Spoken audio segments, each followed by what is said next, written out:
Luis Ramiro Barragán Morfín nació en Guadalajara, Jalisco, el 9 de marzo de 1902 y murió en Ciudad de México el 22 de noviembre de 1988. Más conocido como Luis Barragán, fue un ingeniero y arquitecto mexicano del siglo XX, ganador del premio Pritzker en 1980. Una de sus obras más importantes fue su casa estudio. Tiene 3 periodos de arquitectura y fue construida a partir de 1947. Esta fue galardonada con el premio Pritzker, lo que equivale al premio Nobel de Arquitectura, por el modernismo en el diseño y dar parteaguas a la evolución del estilo minimalista. La casa por fuera se hace una sola con el barrio en el que se encuentra, llamado Tacubaya en Ciudad de México. Por dentro se separa entre lo público y lo privado, experimentando todas sus ideas sobre la luz, el color, el diseño, jugando con las ventanas para lograr entradas de luz solar que se desliza por los muros, haciendo más armonioso el ambiente. El estilo de Luis Barragán estuvo mayormente inspirado en el pueblo de Mazamitla, tomando como base la armonía de los colores y formas que este pueblo tiene. Él las convierte y las implementa como algo suyo para su manera de diseñar en el futuro y en todas sus obras. La arquitectura mexicana es aquella realizada principalmente en México, siguiendo costumbres constructivas y utilizando elementos representativos de la nación. Gracias a algunos arquitectos y diseñadores mexicanos, los estilos arquitectónicos se basan en 3 clasificaciones diferentes: arquitectura prehispánica, arquitectura colonial y arquitectura moderna. Por la riqueza estructural, funcional y estética de la arquitectura mexicana, muchas de sus construcciones antiguas y algunos edificios modernos son considerados actualmente como patrimonio de la humanidad. Los mexicanos supieron mezclar en las dosis correctas aquellos conocimientos y estilos traídos de Europa con los conocimientos ancestrales sobre edificación y adecuación al clima y corrientes estéticas. El estilo y el diseño de la arquitectura mexicana fue adaptado y sumamente aprovechado por el arquitecto Luis Barragán. Actualmente se le considera como uno de los máximos exponentes de la arquitectura mexicana como tal, aprovechando muchos factores y arreglos constructivos de la arquitectura mexicana en cada uno de sus diseños. El premio Fischer, o más conocido como premio Nobel, nació de un testamento de una familia de gran posición sueca. Es un reconocimiento otorgado a personas que a través de su trabajo o labor fomentan la fraternidad entre naciones, la absolución de ejércitos o la promoción de acuerdos de paz. Una persona puede ser nominada a este premio solamente por jefes de Estado, miembros de la Corte de la Haya, de la Asamblea Nacional, institutos de derechos internacionales o por profesores o docentes universitarios que se desarrollen en historia, filosofía, religión, teología o ciencias sociales. También por otros premios Nobel. Luis Barragán fue nominado al Premio Nobel por su creación artística reflejada en la arquitectura y que dio como resultado una definición de estilo único universal, tanto en aprovechamiento de espacios y de color, así como en la luz natural. Otro de los atributos por el cual fue nominado es el respeto por cada uno de los entornos donde desarrollaba sus obras. Una de las más conocidas es la Casa Luis Barragán, que hoy es considerada Patrimonio Nacional Mexicano y que se presta para desarrollar diferentes expresiones artísticas. También están los Pedregales de San Ángel, que son reconocidos por su innovación arquitectónica moderna, la cual se desarrolla en medio de un entorno natural, dejando ver así la sensibilidad del arquitecto por el respeto hacia lo natural, y estos hoy son reconocidos internacionalmente y referenciados como un destino turístico mexicano.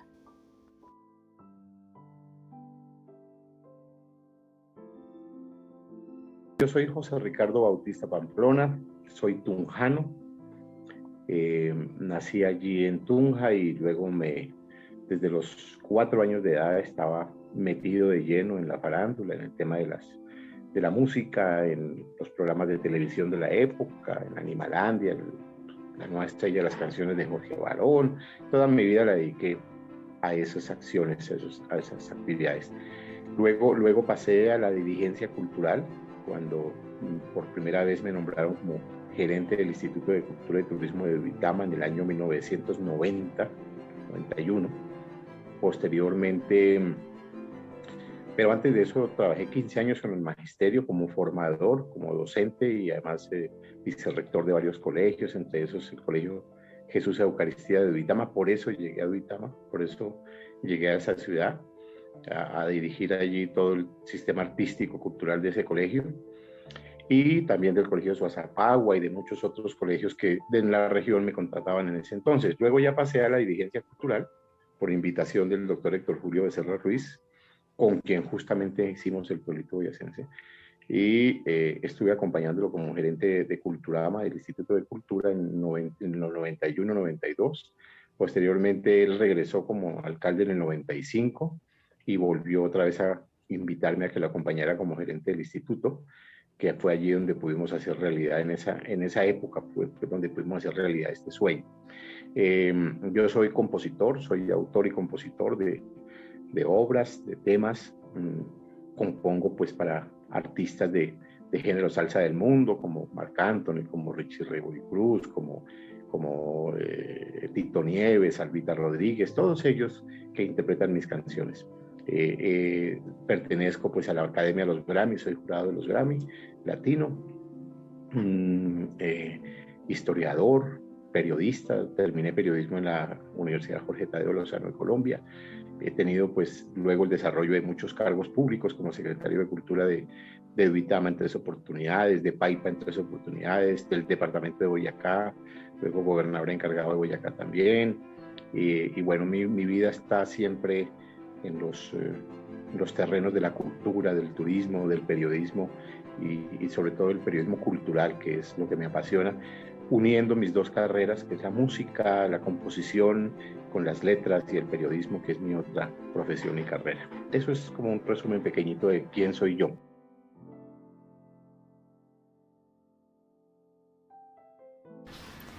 En 1995 se constituyó en realidad por la creatividad del compositor y periodista José Ricardo Bautista Pamplona, con el apoyo de la Administración Central y el Fondo de Vivienda, mediante la puesta en marcha del Pueblito Boyacense, una muestra arquitectónica boyacense que cuenta con 124 viviendas y 20 locales comerciales. Estos, a su vez, están ubicados entre 7 plazoletas, que conjugan cada uno de los más lindos pueblos de Boyacá, como lo son Villa de Leyva, Tibasosa, Tensa, Sáchica, El Cocuy, Monguí y Ráquira.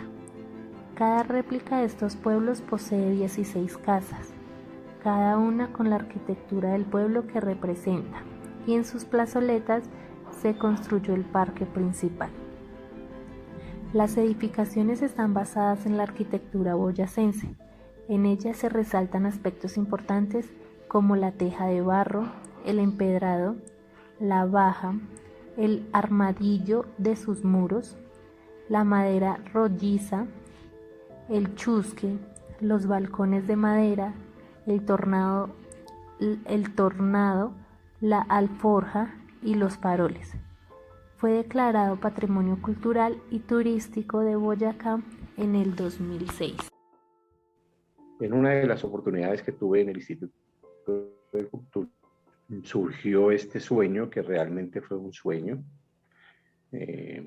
Cuando se habla en la historia del pueblito boyacense, que se encuentra en diferentes escritos que han hecho, en documentales, en YouTube, hay muchísima historia del pueblito boyacense hecho por programas nacionales, internacionales. Siempre se habla de un sueño, y realmente fue así. Nosotros, quienes somos creativos, compositores, como en el caso mío, escritores, tenemos unos horarios diferentes a los que tiene toda la gente de manera convencional, y también tenemos una manera distinta de ver la vida. Nosotros le hayamos sentido de pronto al color de una flor, que otra gente puede pasar desapercibida por encima de ella o la pisan y no se dan cuenta. Nosotros tenemos una mirada diferente un poco de la vida, de las cosas, y por eso en una noche en una noche de esas de insomnio que uno tiene como compositor, se me revelaron unas plazoletas, se me revelaron unas imágenes que hoy en día están en el pueblito boyacense, se hicieron realidad.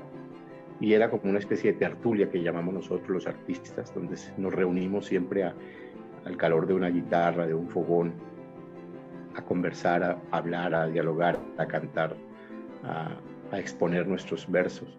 Y allí ese sueño era tan real que desde el otro día empecé a comentarlo con los más allegados, de poder como crear eso que todavía no se llamaba ni pueblito, ni sabía qué era, pero eran unas imágenes muy lindas.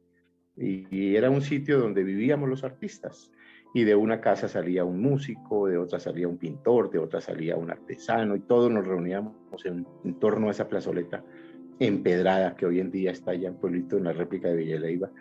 Y así fue el sueño, así fue tal cual. Y desde ahí arrancó pues como ese propósito. Luego ya como director del Instituto de Cultura de Duitama, sintiendo pues las necesidades del sector artístico encima, simulé ese sueño y lo conjugué con el propósito de hacer como una especie de barrio o de sitio para que vivieran los artistas que no tienen cómo vivir, que le han entregado tanto al patrimonio, pero que son muy abandonados por el Estado, que sí tienen necesidades todos los días. Y para ellos surgió primero el proyecto de hacer un sector para que el artista viviera allí y creara allí y vendiera allí sin intermediarios. Entonces, ya poco a poco se fueron conjugando otras cosas en mi vida. Luego llegué me nombraron como delegado del Festival Mono Núñez en Ginebra Valle, que desde esa época hasta hoy sigo siendo el delegado.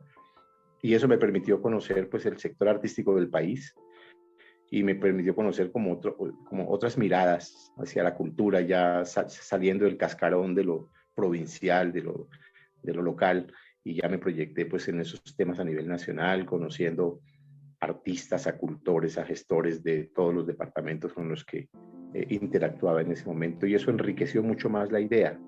Esas ideas que uno tiene a veces en la cabeza como unos cucarrones que van rondando y que poco a poco a veces se acuerda de ellas, a veces vuelve y las deja ahí quietas. Y yo iba conjugando, hasta que se fue creando como el caldero de poder crear un pueblo.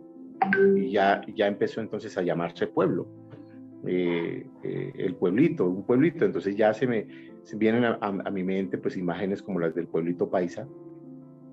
Empiezo a investigar qué es eso del pueblito paisa, voy hasta allá, lo conozco. Pues la verdad es una especie de cuadrita donde se emulan o se exponen las actividades artísticas del ancestro de los paisas. Y yo dije, bueno, ¿y por qué nosotros entonces no tener un pueblo? Pero a diferencia del pueblito paisa, que es una cuadrita, sí que sea un pueblo de verdad y que tenga su capilla y que tenga sus restaurantes y que el artista venda sus productos y que tengamos los eventos allí y en lugar del artista ir a conseguir a golpear las puertas de casa en casa vendiendo su música, vendiendo su artesanía, vendiendo su macramé, sus cuadros, que la gente llegue más bien allí a comprarle a él sin intermediarios, que podamos organizar un calendario de eventos, de una agenda donde la gente acuda allá más bien en lugar del artista ir a buscar que lo contraten. Y básicamente eso es lo que está sucediendo hoy día, gracias a Dios. Entonces todo eso empezó a conjugarse de esa manera. Y luego ya un amigo mío que murió lamentablemente, el director del grupo Otrora, Integración Folclórica Colombiana, José Santos Sanabria Leal, me dijo que, bueno, le conté el cuento a él, le conté mi historia. Casi siempre de los que yo les contaba, pues obviamente que se mofaban, se reían y me decían que yo era loco, que de dónde me había salido a hacer un pueblo que, bueno, en fin, la verdad que no tuve respaldo de absolutamente nadie, porque nadie creía en eso. Y él me dijo que era muy interesante, él viajaba mucho por toda Europa con el grupo Otrora y que él veía, de la idea que yo tenía, había visto algunas cosas parecidas en España, en Italia, que eran como colonias de pueblecitos chiquitos. Y me echó el cuento que él pertenecía como jurado a un concurso de la gobernación de Boyacá en ese entonces llamado El Pueblo Más Lindo de Boyacá, que después yo como secretario tuve que revivirlo y lo hicimos. nuevamente, y entonces me dio las monografías de los pueblos que habían sido declarados en ese entonces como pueblos más lindos de Boyacá. Y de ahí me surgió la idea de hacer las réplicas que hoy en día están allá de los pueblos más lindos de Boyacá, por esa sugerencia que me hizo José Santos Sanabria Leal.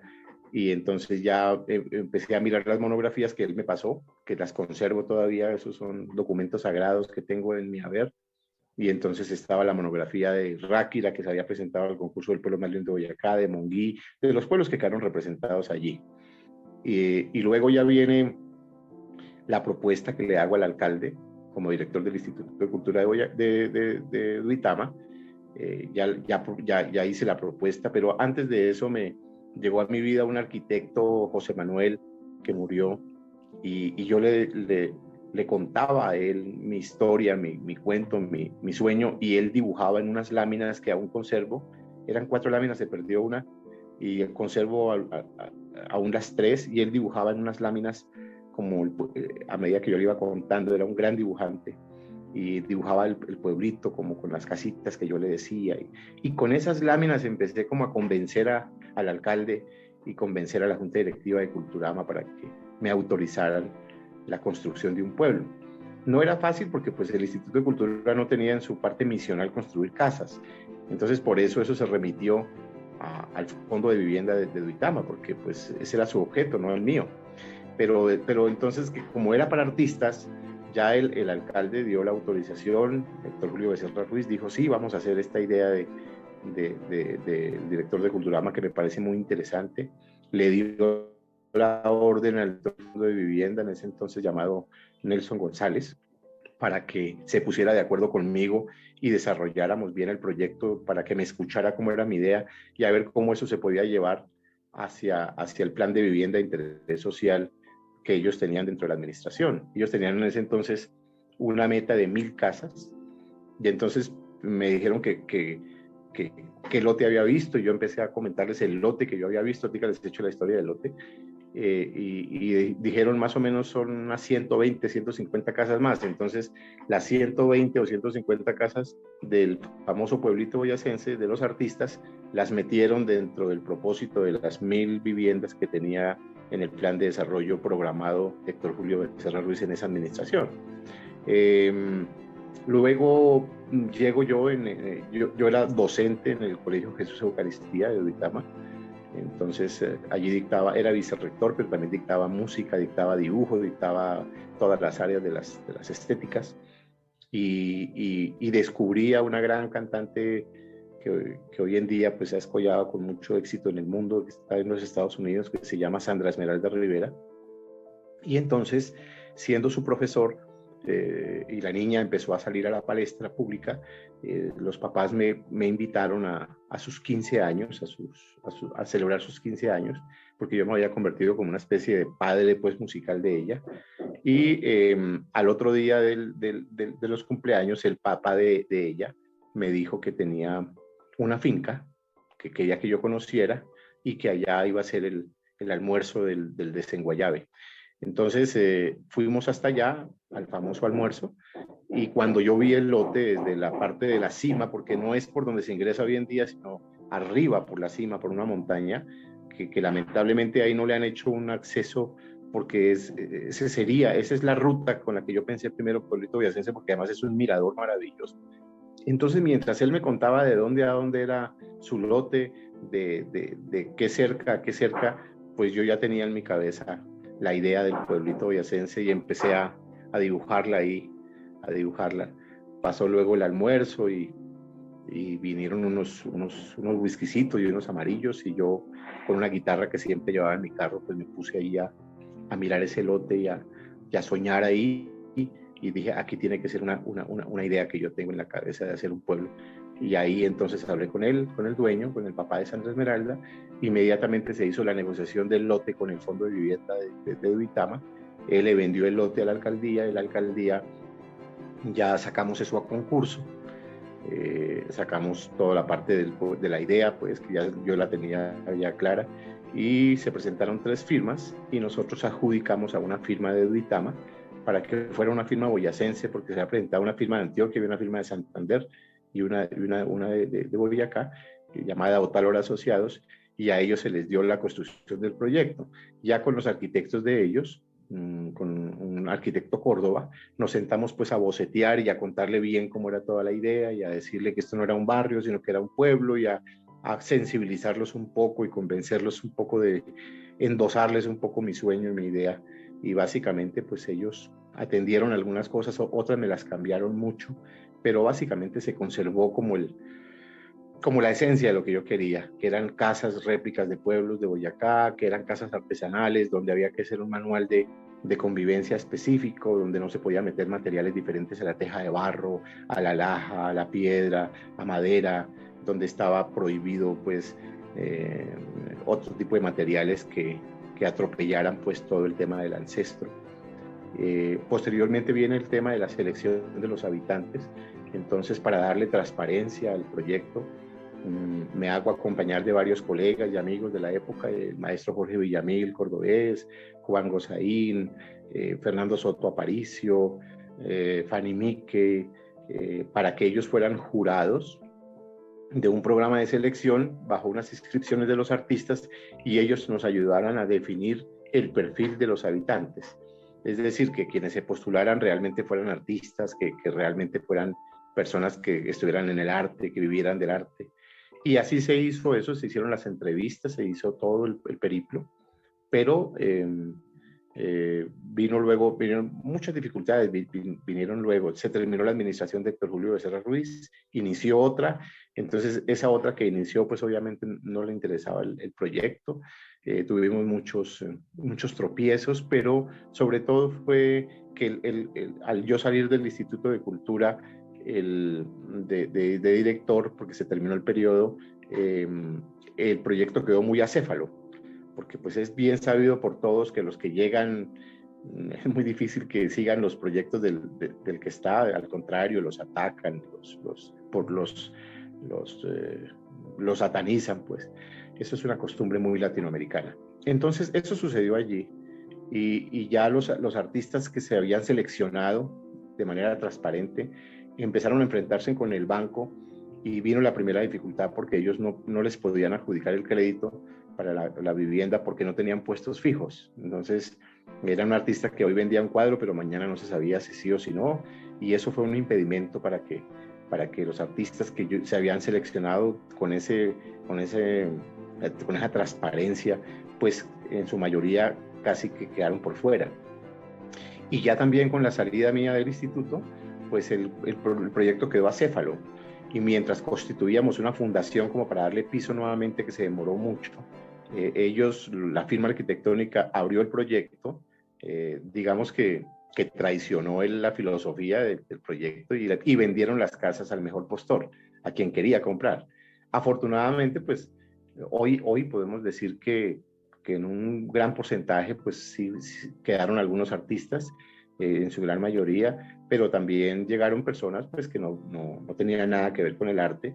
Algunas han sido muy queridas y entendieron la filosofía, otras han sido como una piedra en el zapato todo el proyecto, hasta hoy, hasta sus días, pero finalmente, contra viento y marea, contra muchos pronósticos, contra muchos ataques, contra la incredulidad de la gente, contra muchas cosas, logramos sacar el proyecto adelante. Luego le vino otro problema al proyecto, y es que la firma arquitectónica que estaba construyendo el proyecto se declaró en quiebra, porque pues, ellos decían que habían perdido y que no.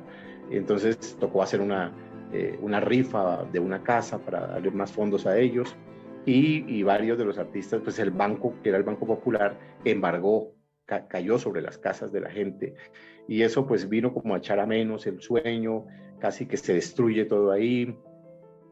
Bueno, hubo muchas voces de vociferación, muchas especulaciones, muchos comentarios, como son lógicos, de calle, y el proyecto estuvo quieto como por más de casi 2 años, casi que agonizando, casi que no sale al otro lado.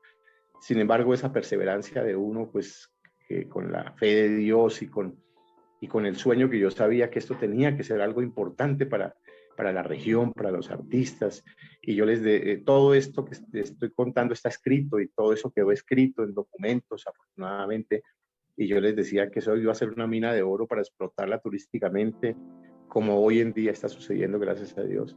Y bueno, hasta que por fin empezó a desembargar el banco y un artista entonces empezó a hacer la remodelación, a construir, a arreglarla, a hacer el mejoramiento de la vivienda, y el otro se le fue pegando y se le fue pegando y volvió otra vez la emoción, la emotividad de la gente, a olvidar como ese capítulo amargo y volver otra vez todos a trabajarle fuerte a sus casas, porque pues allí se entregaban, como era obvio, por vivienda de interés social, hasta una proyección de la casa para que luego hubiese una ampliación por parte de cada propietario. Y esa ampliación tenía que obedecer a un reglamento de acuerdo al pueblo donde hubiera quedado.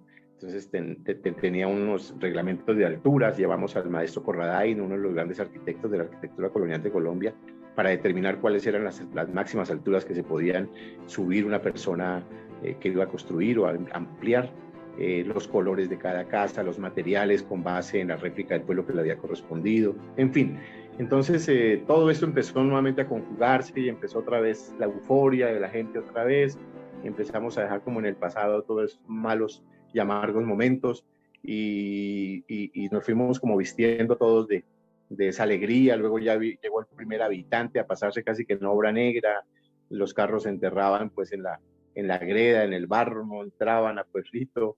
Llegaron dos familias, la familia Lara, de un abogado pintor, que es un gran pintor, y llegó otra familia de Alberto Ruge. Llegaron como 3 familias, empezaron a colonizar el pueblito y ahí empezó todo otra vez a generarse. Luego ya poco a poco fueron llegando más y más habitantes, a arreglar sus casitas, a abrir los locales, a creer un cuento en la idea, porque no creían ellos mismos, tampoco creían. Y por mucho tiempo los locales estuvieron cerrados. Estuvimos motivándolos mucho a que por favor abrieran sus locales, vendieran sus artesanías, porque llegaban los turistas y les echábamos un cuento de mentiras porque no había nada real. Hasta que poco a poco el uno fue haciendo, el otro fue haciendo, el otro adecuó su casa como hotel, luego el otro restaurante, luego el otro abrió su local, y ahí empezó como la filosofía que estaba escrita a revelarse hasta llegar hoy en día a ser lo que es Pueblito Boyacense, visitado por miles de personas, reconocido pues en el ámbito departamental, por supuesto, nacional e internacional. Y sobre todo para mí lo más importante es saber que ese sueño que teníamos se pudo realizar, no para vanidad propia ni personal, sino para beneficio de los artistas. Hoy en día la gente vive de su producto, de mercadear su producto, de vender sus productos, viven del turismo, viven del patrimonio, viven de la gastronomía, y la filosofía del pueblito con la que fue creada se está desarrollando poco a poco. Hace falta muchas cosas, consolidar muchas cosas, pero ya las cosas cogieron un rumbo hace muchos años y todo va por buen camino.